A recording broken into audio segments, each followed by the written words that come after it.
omukulembeze yeesimbyewo alina eddembe n'ebbeetu okutuukirira buli mulonzi waali, era omukulembeze ajja salangawo ngeri ki gyagenda okutuukako ku mulonzi oyo.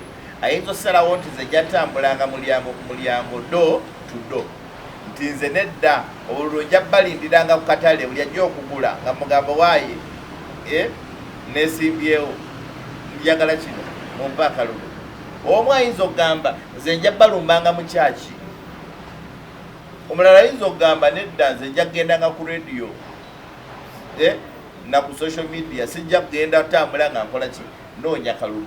So ssemateeka akkiriza era akugamba nti olina eddembe okutuuka buli ku mulonzi, naye olw'obuzibu obuyinza okubeerawo kubanga weesanga nga oyinza okuba kati nga sawe tuli mu campaign, tulina campaign za president beesimbye abantu 8, tulina campaign z'aba MP buli constituency erina abeesimbyewo nga 5 8, abamu bayisa ne mu 10. Nti singa obagamba nti buli omu weetaaye nga weeyagala oyinza okufuna obuzibu kubanga ne politics abeera charged. Tojja kwesanga nga bakandidate 4 basazeewo okulumba akatale kamu ku lunaku lwe lumu n'obudde bwe bumu.